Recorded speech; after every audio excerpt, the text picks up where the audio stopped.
না এরা বাড়াইতেছে আমি বলছি ভাই ভিডিও নিয়ে না রে এমন ভাবে ভাই আসো কথা বলবে মরা মানুষ তাজা হয়ে যাবে এখানে এসে ভাই আমরা যদি এসপি থাকতো তাহলে আমি এসপির আশ্রয় নিতাম না এটা নেন ও বলতেছে যদি আরে আবার নিয়ে কি করি হ্যান করি তাই করি এর লিগে কইলাম যে নিয়ে যাইতাছি আপনারা রাখেন আমার বউ সংসার করে আর আমার বউ আমার লগে যাবো না হ্যাঁ, সংসার করে তোমার আমি বিয়ে করছি না হ্যাঁ সারা দুনিয়ার বন্ধু লাগে মুগ্ধা আমার বউ হ্যাঁ। হ্যাঁ আসো আবার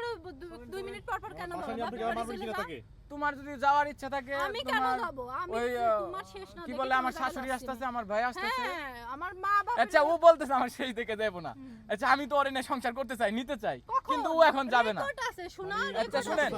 হ্যাঁ শুনেন আমি আপনাকে বলি হ্যাঁ। ও সব সময় আমাকে যেগুলা বলে টর্চার করে ওই সুবাদের আগের মাথায় বলছি যে যখন যাইতে চাই তাহলে জায়গা সমস্যা নেই ওনার ফ্যামিলি আসুক বলে একটা সিদ্ধান্তে যাওয়া যাইব কিন্তু কিন্তু মারবো কতক্ষণ একটা মানুষ চুপ থাকে উঠতে কিল বসতে কিল দেয় তা কিভাবে আমি থাকবো তখন আপনি কন্টিনিউ তাকে মারতেছেন বলে সে অভিযোগ করলো। একদম ভাই আপনাকে গুলি করে দেবো মিথ্যা কথা বলবেন না আমার বউ আমি জানি না। আপনার বউ বলতেছে হ্যাঁ? ভাই আপনার বউ আমার বউ যদি বলে যে আমাকে আলম হাসান বিয়ের পরে দিনই ডিভোর্স দিয়ে দিছে তাই ডিভোর্স হইলো আচ্ছা আমার বউ যদি বলে যে আমি গাড়িতে ওইখান থেকে পিটাইতে পিটাইতে থানা পর্যন্ত নিয়ে আসছি আপনার ওইভাবেই বলবেন যে আলম পিটাইতে পিটাইতে থানা পর্যন্ত নিয়ে আসছে মিথ্যা কথা বলতেছে বলে হ্যাঁ? মিথ্যা কথা আমি যদি আমার গায়ে আঘাতের চিহ্নগুলো দেখাই ভাই, বাদ বিয়ের দেন ভাই আমি দিন বউ যদি আলম হাসানকে মারে তাহলে এই জিনিসটা খারাপ মাপ লাগে না চাই ভাই? ভাই সরি আসলে কি জানেন এই বাংলাদেশের সব মানুষের থেকে আমার কপালটা অনেক ভালো